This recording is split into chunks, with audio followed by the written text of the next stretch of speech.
तो आज मुख्यतः देखेंगे औरंगजेब के पश्चात साम्राज्य के सम्मुख अन्य समस्याएं क्या थी। ठीक है, औरंगजेब का देहांत की बात करेंगे तो उसकी मृत्यु 1707 में होती है। और जब 1707 में जब उसकी मृत्यु होती है तो आप देखोगे उसी के बाद मतलब क्या होता है, मुगलों का विघटन क्या होता है, प्रारंभ हो जाता है। तो मेनली हम देखेंगे जब औरंगजेब की मृत्यु के पश्चात मुगलों के बहुत सारी अन्य समस्याओं का भी सामना करना पड़ा। जैसे दो वर्गों द्वारा राज्य शक्ति में हिस्सेदारी हो जाती है। मध्यकालीन युग के दौरान दो वर्ग, जमींदार और कुलीन वर्ग द्वारा शासक के साथ साथ राज्य शक्ति में हिस्सेदारी की गई थी। एक जमींदार भी थे और दूसरा की बात करें कुलीन वर्ग थे। ठीक है, जमींदार अपनी जमीन के वंशानुगत स्वामी थे, जिन्हें वंशानुगत आधार पर कुछ विशेषाधिकार प्राप्त थे, जिन्हें राय, राजस, ठाकुर, खूत और देशमुख जैसे विभिन्न नामों से जाना जाता था। ये जमींदारों के नाम थे, जिनको राय कहते थे, राजस कहते थे, ठाकुर कहते थे, खूत कहते थे और देशमुख कहते थे। विभिन्न क्षेत्रों में विभिन्न नाम थे। ठीक है, राजस्व संग्रह में मदद और स्थानीय प्रशासन के लिए सैनिकों का प्रबंध करने के कारण जमींदारों का साम्राज्य में मुख्य स्थान था। ठीक है, तो राजस्व को संग्रहण करने में मदद करते थे और स्थानीय प्रशासन के लिए सैनिकों को प्रबंध करने के कारण जमींदारों को साम्राज्य में क्या था, मुख्य स्थान था। यद्यपि मुगलों ने जमींदारों की शक्ति नियंत्रित करने का प्रयास किया और किसानों से सीधा संपर्क साधने की व्यवस्था की, जिसमें पूरी तरीके से सफल नहीं हो पाया। मतलब इनमें जो राजस्व वसूलने के लिए क्या होता था ना, जमींदार की आवश्यकता होती थी। ठीक है, बीच में मीडिएटर की भूमिका निभाते थे लैंडलॉर्ड्स, जिनको हम लोग जमींदार कहते थे। तो बहुत सारे शासकों ने सोचा से भाई साहब जमींदारों की क्या जरूरत है, डायरेक्ट मतलब किसान से ही संबंध स्थापित किया जाए। जैसे ब्रिटिश के समय में भी देखेंगे तो कुछ ऐसे नीति थे, जैसे बात जमींदारी, जिसको हम लोग बोलते हैं परमानेंट सेटलमेंट, अस्थाई बंदोबस्त, जिनमें जमींदार के पास सब कुछ था। बाद में जाके ब्रिटिश ने सोचा से किसानों के साथ हम डायरेक्ट संबंध स्थापित करें, तो वो रैयतवारी लेकर आते हैं, लेकिन सफल नहीं हो पाए। ठीक है, जमींदार की गांव में बहुत अधिक भूमिका थी। वो टैक्स रेवेन्यू को वसूलने में बहुत अधिक मदद करते थे। और ब्रिटिश ने भी अब देखा से चलो जमींदार के बिना काम नहीं चल सकता, और जमींदारों की पकड़ होती थी, उनके पास लठायत होते थे, तो इस प्रकार से वो सारी चीजों को करते थे। उनका बड़ा इंपॉर्टेंस रोल था। स्वयं औरंगजेब के शासनकाल के दौरान उसकी शक्ति एवं प्रभाव में उल्लेखनीय वृद्धि हुई। इसका बड़ा नतीजा ये हुआ कि क्षेत्रीय निष्ठा को प्रोत्साहित किया गया। कई स्थानीय जमींदारों ने साम्राज्य के भीतर अन्य शक्तिशाली वर्गों की भी मतलब क्या की, सहायता की। इसी प्रकार एक अन्य वर्ग कुलीन वर्ग था, जिसमें ऐसे लोग थे जिनमें बड़ी जागीर और मनसब सौंपे जाते थे। ठीक है, तो इसी प्रकार अन्य कुलीन वर्ग था, मतलब जमींदार की तरह ही मतलब क्या थे, कुलीन वर्ग होते थे, जिनमें ऐसे लोग थे जिनको जागीर दिए जाते थे, मनसब सौंपे जाते थे, और उन्हें मुगल सूबों का सूबेदार नियुक्त किया जाता था। ठीक है, जो सूबा जो होता था, जो राज्य जो होता था, उनका सूबेदार नियुक्त करते थे। ठीक है, बहुत सारे राज्य थे, 14, 15, 16 राज्य जो थे मुगलों के दौरान, तो उनका सूबेदार उनको नियुक्त किया जाता था। अब उन पर रिस्पॉन्सिबिलिटी किस प्रकार की होती थी, तो जो सूबेदार जो होते थे, तो सूबेदार को जो नियुक्त जो किया जाता था, तो उनको मतलब सूबा का प्रबंधन करने की जिम्मेदारी होती थी। मतलब राज्य को चलाने की जिम्मेदारी जो होती थी, किनके पास होती थे, सूबेदार के पास होता था। ठीक है, इसमें कई राजपूत होते थे। इस वर्ग में कई राजपूत सूबेदार और मनसबदार शामिल थे। मुगल शासन को अक्सर कुलीन वर्ग के शासन के तौर पर भी परिभाषित किया जाता था, क्योंकि साम्राज्य को प्रकाशित करने में मुगल कुलीनों ने एक केंद्रीय भूमिका निभाई थी। अब जो सूबेदार जो थे ना राज्यों में, उनका मुख्य काम जो था राजस्व का संग्रहण करना। ठीक है, राजस्व का संग्रहण करते थे और वसूल के मतलब क्या करते थे, मुगलों को देते थे। सैनिक प्रशासन में भी उनका बहुत अधिक इंपॉर्टेंट रोल था। ठीक है, तो जैसे कि साहब दिल्ली सल्तनत में जो व्यवस्था जो थी, इनको क्या बोलते थे, इक्ता जो कहते थे, इक्ता प्रथा, उसी तरीके से मुगलों के इधर भी मतलब सूबेदार जो थे, ठीक है, जो कुलीन वर्ग जो थे, उनका भी सेम वैसा ही रोल था। ठीक है, औरंगजेब के बाद मुगल शासकों के शासनकाल के दौरान विभिन्न समूहों के बीच बढ़ती पारस्परिक शत्रुता, ईर्ष्या एवं शक्ति प्राप्ति की प्रतिस्पर्धा ने न केवल शासकों की प्रतिष्ठा को घटाया, अपितु मुगल शक्ति के पतन को भी एक अहम भूमिका निभाई। ठीक है, अब शासक क्या था, कमजोर हो गया, मुगल केंद्र में कमजोर हो गया, औरंगजेब के बाद कोई मजबूत शासक नहीं आया, तो इन सूबेदारों की शक्ति क्या होगी, बढ़ जाएगी। ठीक है, अब सूबेदार जो होता है अपने क्षेत्रों में मतलब क्या करेंगे, अपने क्षेत्रों में मतलब ये करेंगे से अपने आप को फ्री करना शुरू कर देंगे। सब मुगल सत्ता से क्या है, स्वतंत्र है, हम अपना प्रशासन खुद चलाएंगे।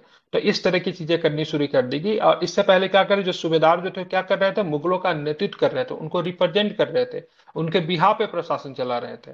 लेकिन अब क्या करेंगे, अपने आप की स्वतंत्रता की घोषणा करना शुरू कर देंगे। कोई बंगाल में कर देगा, कोई अवध में कर देगा, कोई दक्कन में कर देगा। इस तरीके से अपने आप को बोलना शुरू कर देंगे सो अब तो हम क्या है, स्वतंत्र है। अब ऐसा ही सिनारियो चल रहा था, तो इसी समय देखोगे से विभिन्न क्षेत्रीय शक्तिशाली समूहों का उद्भव हुआ। जो शक्तिशाली समूह जो थे क्षेत्र में, जो क्षेत्र में थे, क्षेत्रीय शक्तिशाली समूह जो थे इस समय उदय होना शुरू हो जाएंगे। क्योंकि रीजन क्या था, तो रीजन सिंपल है, मुगल मतलब क्या हो गए, कमजोर हो गए।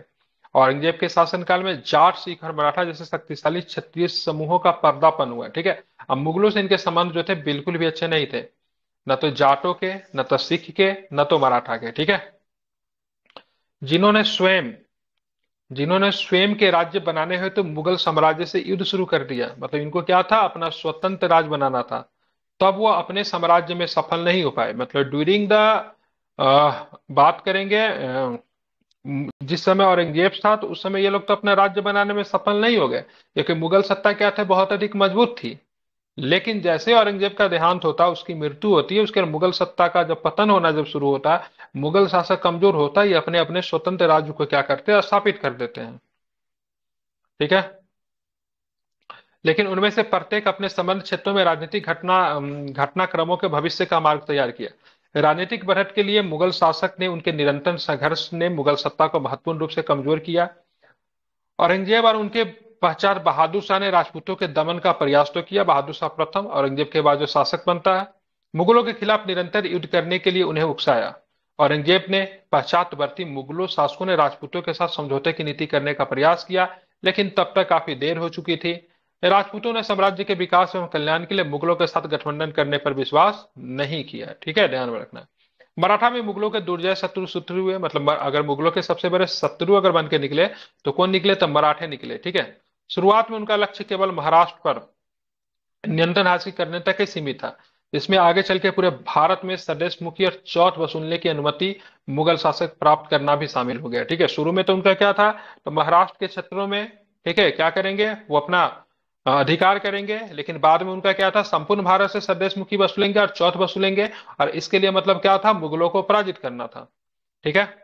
1740 तक मराठा उत्तर भारत में प्रवेश कर गए और गुजरात, मालवा, बुंदेलखंड प्रांतों पर अपना अधिकार फैलाने में सफल हो गए। इस प्रकार मुगल साम्राज्य के विरुद्ध राजपूतों के संघर्ष और मराठाओं की बढ़ती शक्ति और महत्वाकांक्षाओं ने मुगल शक्ति को प्रतिकूल रूप से प्रभावित किया, ठीक है। तो एक तरफ से जो मुगलों को जो चुनौती देने वाला जो था मराठे थे, तो दूसरी तरफ से इनको जो चुनौती देने वाले थे राजपूत थे, ठीक है। दोनों को दोनों कोई आज के शत्रु नहीं थे, बहुत पहले से दोनों के दोनों शत्रु थे। बस वही था, पहले ये लोग चुनौती दे नहीं पाते थे, लेकिन अब मुगल जब कमजोर हुए तो ये चुनौती देने के लिए पूरी तरीके से तैयार हो गए, ठीक है। तीसरा जो सबसे महत्वपूर्ण कारण है, आर्थिक एवं प्रशासनिक समस्याएं। ऐसी विभिन्न आर्थिक एवं प्रशासनिक समस्याओं का जन्म हुआ जिन्होंने मुगल सत्ता को परेशानी में डाल दिया। अमीर या मनसबदारों की संख्या में तीव्र वृद्धि के कारण उनके बीच जागीर के तौर पर भूमि के वितरित करने तो भूमि की कमी हो गई। पहले मतलब क्या थे, पहले अमीर कम थे, जागीर पहले अमीर कम हुआ करते थे। जब कम हुआ करते थे तो कम भूमि अधिक थी, तो कम लोगों में बढ़ता था, ज्यादा ज्यादा भूमि जाता था। अब अमीरों की संख्या बढ़ा दी गई, अब भूमि तो वही रहेगा ना, भूमि तो नहीं बढ़ सकता है ना। तब उन्हीं अमीरों को कम भूमि मिलने लगी। औरंगजेब ने जागीर या बेजागिरी की बेतहाशा कमी के समस्या पर समाधान ढूंढने का प्रयास के तहत जागीर से पटी आय को अभिलिखित करना और प्रस्तुत करना शुरू किया, जिसके परिणाम स्वरूप अमीर ने किसानों पर दबाव डालकर अपनी जागीर से अधिक आय प्राप्त करना शुरू किया। अब यहाँ पे इनकम कम हो रहा था, तो इनकम कम हो रहा था, औरंगजेब ने मतलब अमीरों पर दबाव डाला से भाई साहब पैसा आप दीजिए। तो अमीर कहां से पैसा देंगे, उन्होंने किसान के ऊपर मतलब दबाव डालना शुरू किया, उनसे अधिक कर वसूलना शुरू किया। और इस कदम में मुगल शासक ने दोनों अमीर और बोझ से दबे किसान से दुश्मनी मोल ले ली, ठीक है। अमीर से भी दुश्मनी मोल ले ली और किसानों से भी दुश्मनी मोल ले ली। युद्धों, शासकों में अमीरों की विलासता पूर्ण जिंदगी, खलीसा जिसको क्राउन कहते हैं, भूमि में कमी इत्यादि से मिलकर राज्य पर भारी वित्तीय बोझ डला गया, ठीक है, ध्यान रखें। इस वजह से राज्य में बहुत अधिक जागीर का वित्तीय मतलब बोझ, क्या होता है? मतलब क्या, जागीर का मतलब? जागीर का मतलब जो जागीरदार जो होते थे, जागीर का मतलब भूमि होता था, ठीक है। किसी की मतलब नहीं बोल रहे, राजा के द्वारा जो भूमि जो दी जाती थी, जिसपे टैक्स वसूल के जो देते थे, उनको जागीर कहते थे, जो कि राज्य के द्वारा दी गई भूमि जो थी, ठीक है। इसका परिणाम क्या हुआ, इसका परिणाम हुआ कि राज्य की आय इसकी व्यय को पूरा नहीं कर पाई, ठीक है। मतलब लोग जो थे मुख्यतः आप देखेंगे अमीर जो थे, शासक जो थे, इन सब का काफी विलासतापूर्ण जिंदगी था, और युद्ध भी हो रहा था, युद्ध में भी खर्च हो रहा था, और इसकी वजह से पैसे चाहिए, जो रेवेन्यू जो आ रहा था वो उसको पूरा नहीं पड़ रहा था। तो बदतर आर्थिक स्थिति में सभी वर्गों के लोगों, चाहे अमीर हो, व्यापारी हो, शिल्पकार हो, श्रमिक हो या किसान हो, पर नकारात्मक प्रभाव पड़ा। दरबार में बढ़ती समूहों की शत्रुता सहित राजनीतिक निहितार्थ ने केंद्रीय प्रशासन एवं सेना को कमजोर कर दिया। औरंगजेब की मृत्यु के पश्चात इन आर्थिक प्रशासनिक समस्याओं में कई गुना वृद्धि हुई। अब ये सारी चीजें औरंगजेब के समय शुरू हो चुकी थी, लेकिन अंग्रेज औरंगजेब एक मजबूत शासक था, सशक्त शासक था, तो उस समय उतनी चीजें दिखी नहीं, लेकिन इसका भयावह परिणाम तब निकला जब औरंगजेब का मतलब मृत्यु हो गया। उसके बाद इन सारी चीजों का आपको देखने को मिलता है। अगर संक्षेप में बात करें तो मुगलों के पतन के कुछ प्रमुख कारण ये है, ठीक है, आप इसको मेंस के कॉपी में लिख सकते हैं। तो मुगल के पतन के प्रमुख कारण क्या है? तो मुगलों की सरकार क्या लिखा, वैकल्पिक रूप से मतलब निरंकुश थी, इसलिए इसकी सफलता शासन करने वाले निरंकुश शासक के चरित्र पर निर्भर थी। औरंगजेब के बाद मुगल शासक प्रभावहीन थे और राज्य के प्रशासन की क्या किया, उपेक्षा किया। ठीक है, आप देखेंगे जहां पे शासन निरंकुश होगा ना, वहां पे राजा की अपनी मन की मर्जी चलती है, राज्य क्या चाहता है, जनता क्या चाहता है, उनसे उनका कोई भी मतलब नहीं था। उत्तराधिकारी के एक निश्चित कानून के अभाव के साथ सदैव उत्तराधिकार को लेकर युद्ध हुए। इसके कारण अस्तित्व को कमजोर किया, ठीक है, और राष्ट्रभक्ति की कीमत पर बंटवारे को मतलब क्या किया, पोषित किया। मतलब जैसे उत्तराधिकारी मुगल का कोई निश्चित कानून नहीं था। There are no fix Mughal laws काल हु में बिकम द नेक्स्ट। हम्म। मुगल काल में ये कोई मैंडेटरी नहीं था कि उसका बड़ा बेटा ही उसका राजा का राजा मुगल उसी बनेगा, पे मैं बादशाह बात कर बनेगा। रहा हूँ, ठीक है। उत्तराधिकारी का जो, ठीक है, वो जो परंपरा को जो अपनाते थे, कौन सी परंपरा थी, तैमूरी परंपरा को अपनाते थे। उत्तराधिकारी के लिए तैमूरी परंपरा को अपनाते थे, तो उसमें कोई फिक्स नहीं था कौन अगला राजा बनेगा, बड़ा बेटा बनेगा, ऐसा कुछ नहीं था। तो इसके लिए जो भी थे अपने आप को समझते थे मैं ही नेक्स्ट राजा बनूंगा। तो जो भी जो पुत्र जो होते थे, जो शासक के जो बेटे जो होते थे, राजकुमार जो होते थे, वो अपने आप को मान के चलते थे, वो अपने उस श्रेणी में रखते थे हम भी राजा बन सकते हैं, ठीक है, हम भी शासक बन सकते हैं, बादशाह बन सकते हैं। मतलब कोई निश्चित कानून नहीं था, ठीक है। इसीलिए आप सदैव देखोगे उत्तराधिकार के लिए क्या होता है, युद्ध होता है। शासकों के क्षय ने सच्चा चरित्रता का क्षय किया, जिसके आपसी युद्ध एवं झगड़ों को बढ़ावा दिया, साम्राज्य को ध्वस्त करने का काम भी किया, ठीक है। तो शासकों के क्षय ने सच चरित्रता को मतलब क्षय किया, ठीक है। सेना की बिगड़ती स्थिति भी साम्राज्य के लिए घातक सिद्ध हुई। साम्राज्य की सीमाएं बेधक व्यापक थी, जिसे कमजोर शासकों द्वारा संभालना मुश्किल हो गया। औरंगजेब के समय में, शाहजहां के समय बहुत बड़ा साम्राज्य था, लेकिन जो कमजोर शासक जो थे उनको संभाल नहीं पाए। और दूसरी बात जो था, शत्रु तो तैयार बैठे ही थे, वो तो सोच ही रहे थे से कम मुगल कमजोर हो। इसके ताक में कौन थे, राजपूत, सिख, जाट और मराठा को नाराज कर दिया, उन्होंने विद्रोह कर दिया। तो औरंगजेब की धार्मिक नीति से राजपूत भी नाराज हुए, सिख भी नाराज हुए थे, जाट भी नाराज थे, मराठा भी नाराज थे, और इन लोगों ने विरोध किया था। औरंगजेब की दक्कन की नीति जो थी पूरी तरीके से असफल रही, काफी हद तक ये मुगल साम्राज्य के पतन का कारण बनी। तो औरंगजेब जो दक्कन में जो था, दक्कन का जो नीति जो था वो काफी अधिक असफल रहा था, और दक्कन जो था औरंगजेब के लिए कब्रगाह साबित हुआ था। ईरानी और दुरानी साम्राज्यों के आक्रमणों ने मुगल साम्राज्य को, ठीक है, ध्वस्त करने में भी योगदान दिया। निरंतर युद्ध, कृषि में विकास की गति का स्थिर होना और व्यापार एवं उद्योग में ह्रास आर्थिक पतन का भी कारण बना। यूरोपीय शक्तियों का आगमन भी हो जाता है इस दौरान, ठीक है। देख ही रहेंगे 1707 में ऑलरेडी यूरोपीय शक्ति लोग आ चुके हैं, जिन्होंने भारत में व्याप्त दशाओं का लाभ उठाया, क्योंकि कोई यहाँ पे केंद्रीयकृत मजबूत संस्था नहीं थी, संगठन नहीं थी। मुगल सम्राट के विघटन की प्रक्रिया को तीव्र कर दिया। ये सारे ही सारे रीजन थे जिसकी वजह से क्या हुआ, मुगलों का पतन हुआ। जब मुगलों का पतन होगा तो एक चीज और भी होंगे, स्वायत्त क्षेत्रीय राज्यों का उदय होगा। जो छोटे छोटे जो राज्य जो होंगे, ठीक है, विभिन्न प्रकार के राज्य जो होंगे, उनका उदय होना शुरू होगा। बहुत सारे क्षेत्रीय राज्य जो थे, जो कभी मुगलों के अधीन थे, वहां के जो निजी शासक थे, वहां के जो लोकल शासक थे, उन्होंने अपने आप को स्वतंत्र घोषित कर दिया और उन्होंने अपने अपने राज्य का निर्माण किया। तो मुगल प्रशासन प्रकृति में क्या था, तो केंद्रीयकृत था, और इसकी सफलता काफी हद तक शासक की शक्ति और कुलीन जमींदारों, जागीरदार और प्रांतीय अधिकारियों को विनियमित करने की उसकी क्षमता पर निर्भर थी, ठीक है। तो प्रशासन एक ही जगह से चलाया जाता था। पावर किसमें था, तो पावर बादशाह के अंदर ही होता था, इसलिए प्रशासन कैसी थी, केंद्रीयकृत थी, ठीक है। शासन की शक्ति और कुलीन जमींदार, जागीरदार और प्रांतीय अधिकारियों को विनियमित करते थे, इसी के क्षमता पर निर्भर करती थी। वास्तव में सम्राट एवं अन्यों के बीच हितों एवं इच्छाओं का संतुलन एवं समन्वय था। लेकिन क्या होता है, 1707 में औरंगजेब की मृत्यु के पश्चात यह संतुलन बिगड़ गया, जिसके परिणाम स्वरूप मुगल शासक की सत्ता का दुर्बलीकरण हुआ, ठीक है, कमजोर होता गया। दुर्भाग्यवश केंद्रीय प्रशासन के वित्तीय संकट में कुलीनों के बीच में गुटीय शत्रुता जिसे औरंगजेब के उत्तराधिकारी रोक नहीं पाए, ठीक है, इसकी वजह से ढह गया। मुगल सम्राट प्रांतीय गवर्नरों को जरूरी संरक्षण एवं सुरक्षा प्रदान करने में असफल हो गए, ठीक है। अब यही जो प्रांतीय गवर्नर जो थे आगे चल के क्या करेंगे, अपने आप को खुद को स्वतंत्र कर लेंगे और नए नए नवीन राज्यों का उदय करेंगे, ठीक है, जिसके परिणाम स्वरूप प्रांतीय गवर्नर 18वीं शताब्दी के प्रारंभ में एक स्वतंत्र शक्ति आधार बनाने लगे। उनमें से कई शासक की पूर्वानुमति से स्थानीय नियुक्तियां करनी शुरू कर दी, ठीक है, मतलब अपने स्थानीय नियुक्ति जो होती थी वहां पे मतलब क्या होता था, जो मुगल शासक जो होते थे उनसे अनुमति लेनी पड़ती थी, लेकिन अब वो लोग बहुत हद तक फ्री हो गए। प्रांतों में राजवंशीय शासन की स्थापना करने का प्रयास किया। उन्होंने सैद्धांतिक तौर पर सम्राट के प्रति भेंट भेजकर अपनी निष्ठा प्रदर्शित की, लेकिन वास्तव में उन्होंने स्वतंत्र शक्ति प्राप्त कर ली थी, ठीक है। आप देखेंगे, मैंने कल भी पढ़ा था तो बोला था ना, ये प्रांतों में जो नए नए जो नवीन शक्तियां का जो उदय होगा, जो अपने आप को एक वंश को स्थापित करेंगे, जो कि एक तरह से स्वतंत्र होंगे, लेकिन उन्होंने कभी मुगलों के प्रति विद्रोह नहीं किया। मतलब ऐसा नहीं था निजाम उल मुल्क या फिर सादत खान जो था अवध वाला, ठीक है, उन्होंने कभी भी, ठीक है, मुगलों के खिलाफ मतलब एकदम विद्रोह नहीं कर दिया। और समय समय पे क्या करते थे, नजराना वगैरह जो थे और मुगल शासकों को भेज देते थे, बड़े भाई के तौर पे मानते थे।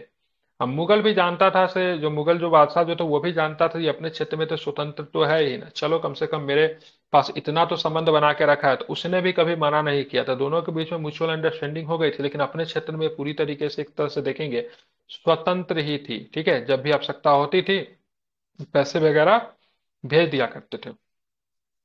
अब सबसे पहला जो ये कोशिश जो होता है 1724 में होता है, 1724 में दक्कन में निजाम उल मुल्क के साथ शुरू होकर लगभग 1740 में बंगाल, बिहार और उड़ीसा, ठीक है, के पूर्वी प्रांत भी दिल्ली के नियंत्रण से बाहर हो गए, ठीक है। तो सबसे पहले बाहर कौन हुआ, दक्कन हुआ, जहां पे निजाम उल मुल्क, जिनको हम लोग किनकिलिच खान के नाम से भी जानते हैं, इन्होंने एक स्वतंत्र हैदराबाद राज्य की स्थापना भी की थी, ठीक है। आगे चल के बंगाल में मुर्शिद कुली खान, अवध में शहादत खान, ये सब क्या करेंगे, स्वतंत्र सत्ता बनाना शुरू कर देंगे, ठीक है। 1750 में गुजरात और सिंध तथा 1754 में अवध में ऐसा ही हुआ। दिल्ली के नजदीक फर्रुखाबाद एवं रुहेलखंड में स्वतंत्र पठान राजवंश स्थापित करने थे, लेकिन वापस लौटे राजपूतों के गठबंधन को औरंगजेब ने तोड़ दिया, लेकिन उन्हें कभी भी पूरी तरह दबाया नहीं जा सका।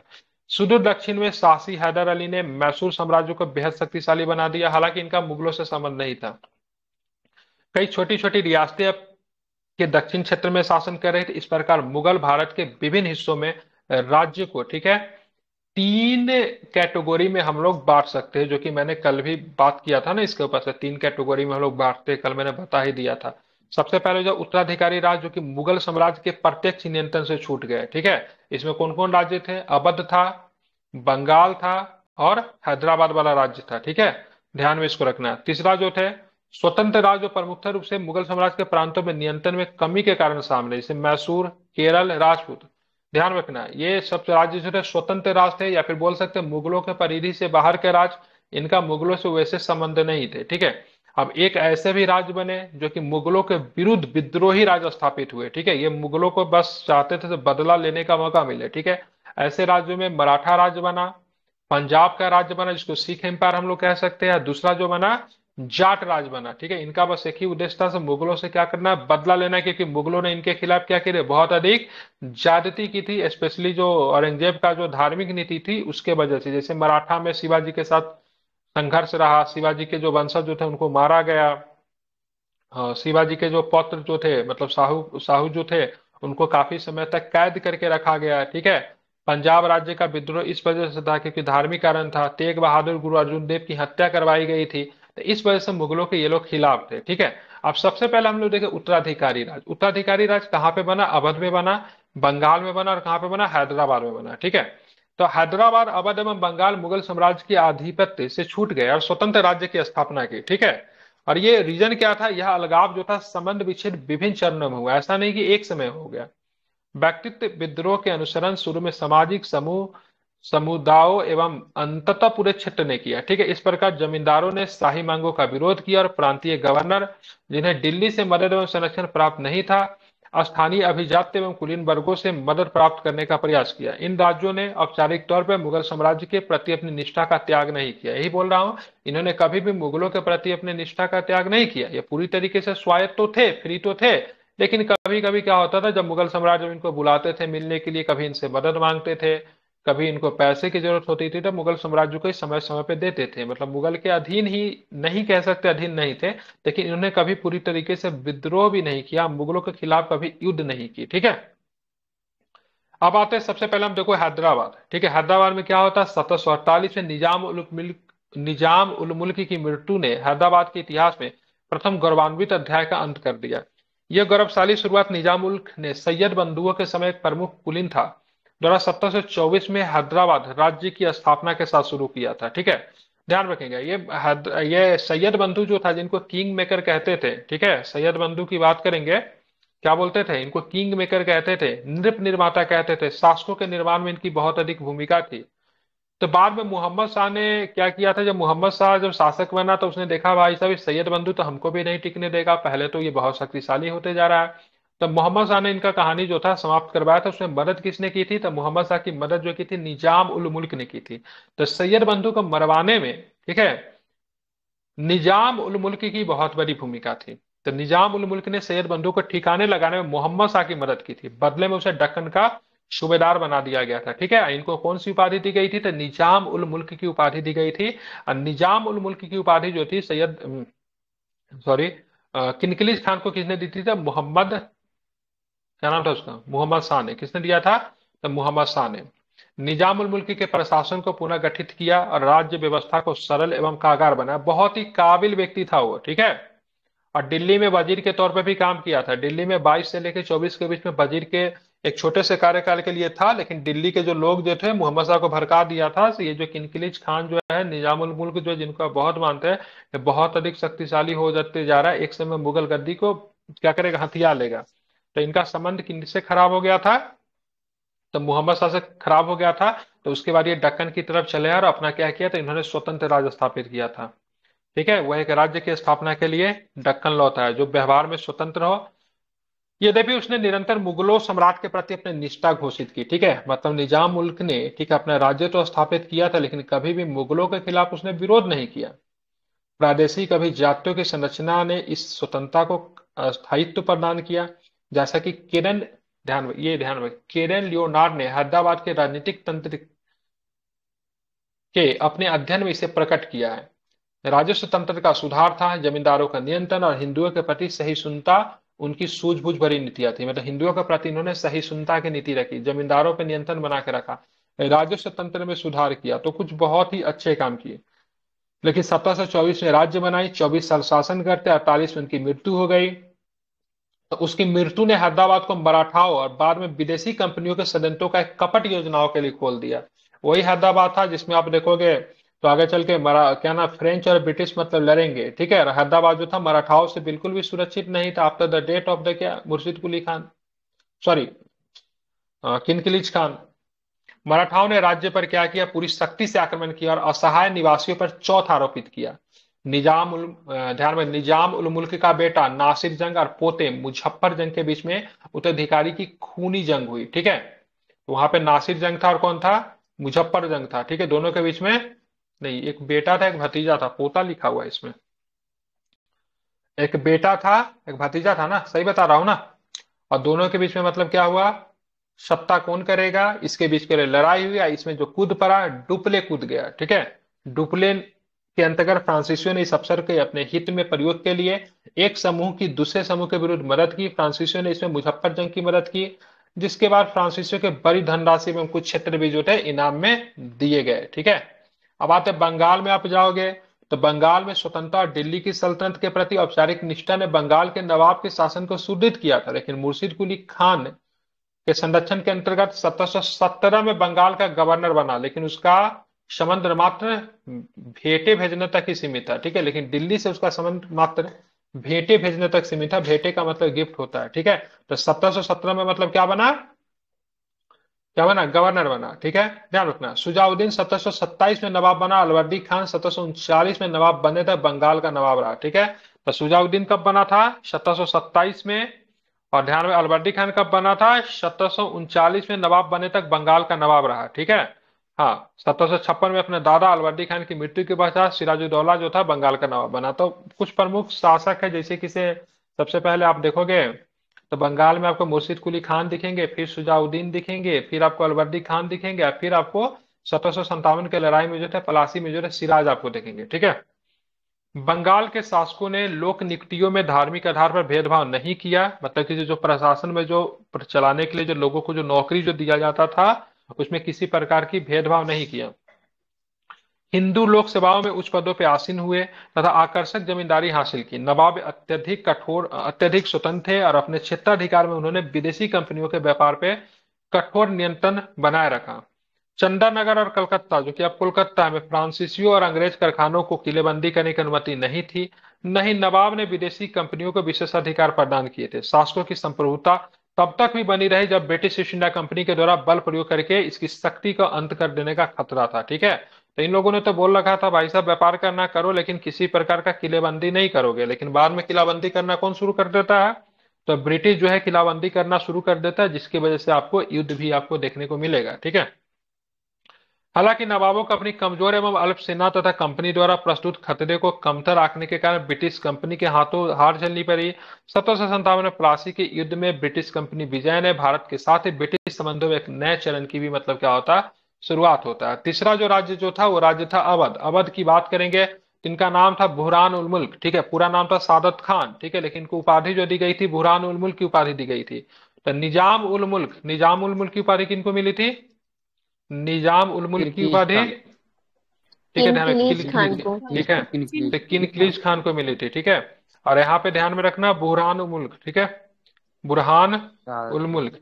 ठीक है, ये उपाधि किसके मिली थी, शादत शहादत खान को। खान। ठीक है, और दोनों उपाधि किसने दी थी, मोहम्मद शाह। मोहम्मद शाह ने ही मोहम्मद दोनों शाह उपाधि दी ने। थी। ठीक है, ध्यान रखिए, दोनों उपाधि मोहम्मद शाह ने ही दी थी। ठीक है, तो सादत खान बाद में बुरहान मुल्क वजीर भी रहा था, दोनों के दोनों वजीर था। ठीक है, ये भी वजीर रहा था, ये भी वजीर रहा था। जब मैं वजीर बोल रहा हूं तो वजीर का मतलब प्राइम मिनिस्टर होता, मुगल एम्पायर में सबसे प्रमुख पद जो होता था आफ्टर द बादशाह, वजीर का पद होता था। ठीक है। 1722 में अवध के गवर्नर के रूप में उसकी नियुक्ति की गई, पर धीरे धीरे स्वतंत्रता प्राप्त करना शुरू कर दिया। ठीक है, और बाद में स्वतंत्रता प्राप्त कर भी लेता। अवध मुख्यतः समस्या जमींदारों ने खड़ी थी, जिन्होंने न केवल भू राजस्व देने से मना कर दिया, अपितु अपने किलों एवं सेना में स्वैत मुखिया की तरह व्यवहार करना शुरू कर दिया। शादत खान ने उन्हें दबा दिया और एक नवीन, ठीक है ध्यान रखना, एक नवीन भूमि बंदोबस्त शुरू किया, जिसने किसानों को जमींदारों के शोषण से सुरक्षा प्रदान की।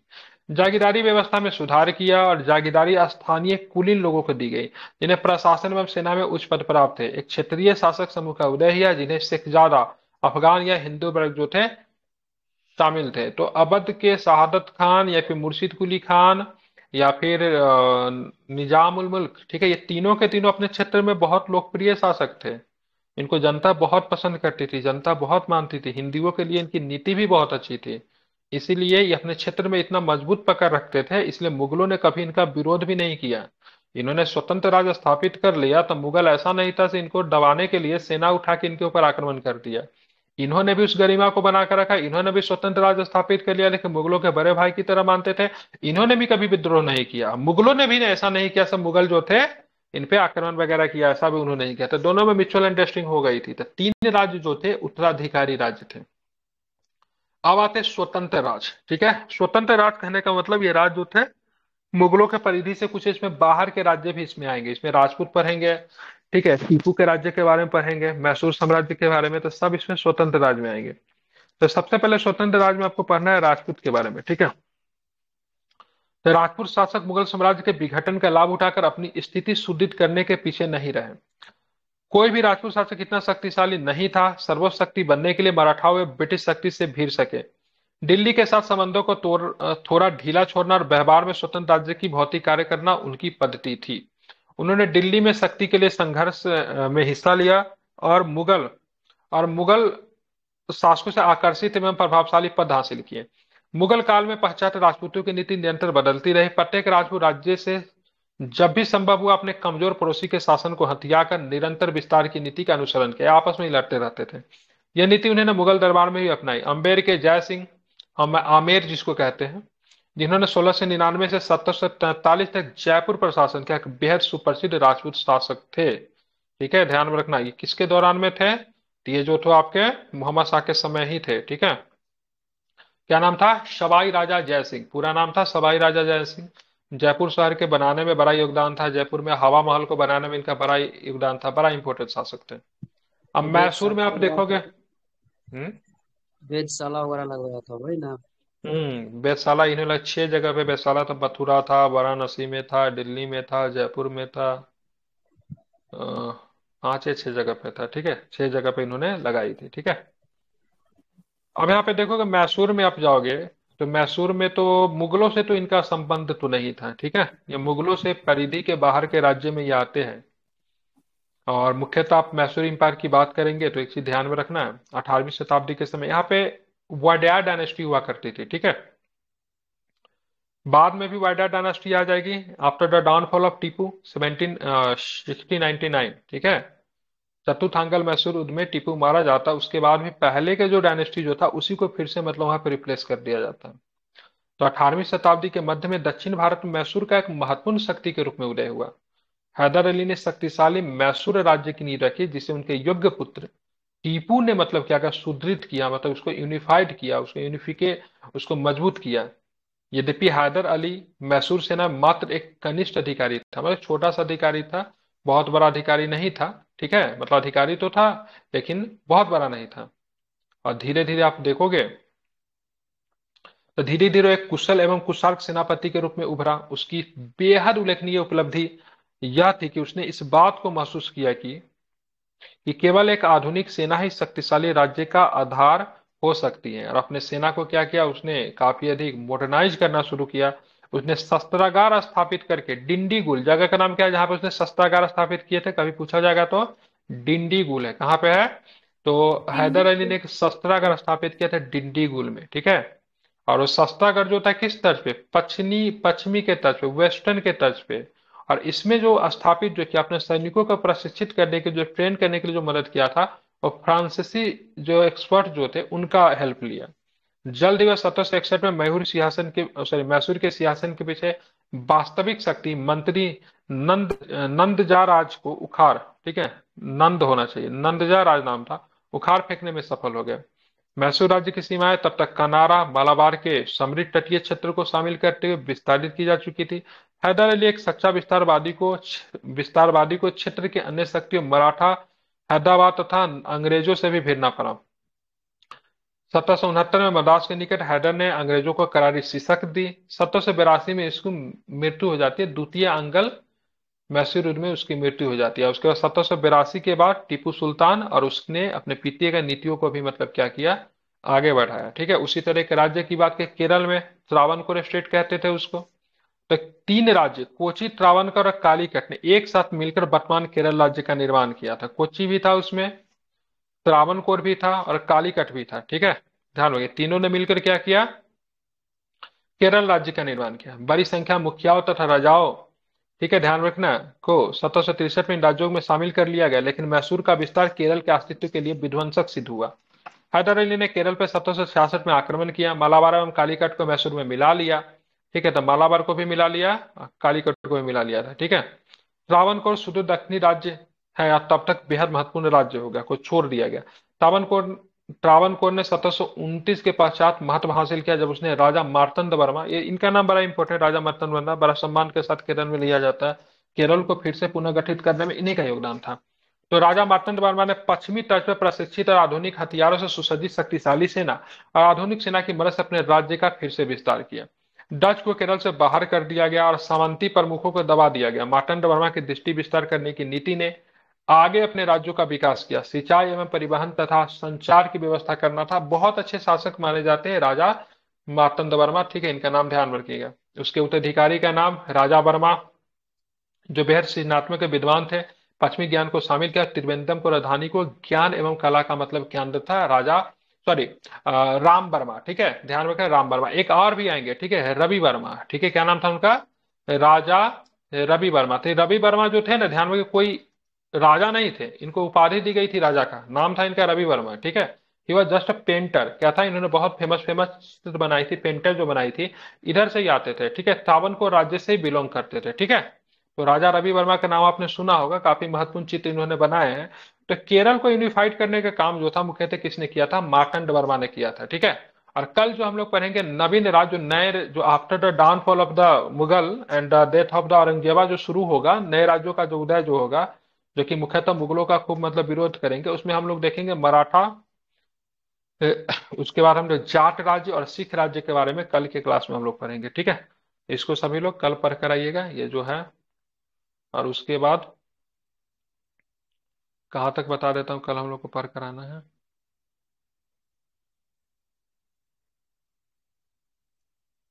क्षेत्रीय राजतंत्र की प्रकृति के एवं सीमाएं तक पढ़ कर आइएगा, ठीक है। तो कल हम लोग आगे के क्वेश्चन को देखेंगे, या फिर होगा तो थोड़ा साथ में एमसीक्यू भी करते हुए चलेंगे। यहाँ तक पढ़ा दिया। नवीन राज्य जो है ना, नवीन राज्य, ठीक है, यहीं से कल की क्लास कंटिन्यू होगी, ठीक है। तो कल पढ़ कर आइए सभी लोग, ठीक है। कल कुछ क्वेश्चन भी पूछूंगा अभी तक जितना पढ़ा दिया उसमें से, ठीक है। तो जो भी अभी पढ़ाया गया उसको सभी लोग थोड़ा एक बार रिमाइंड कर दीजिएगा। शॉर्ट नोट्स दे रखा हूँ ना, तो वहां से आप लोग देख लेना।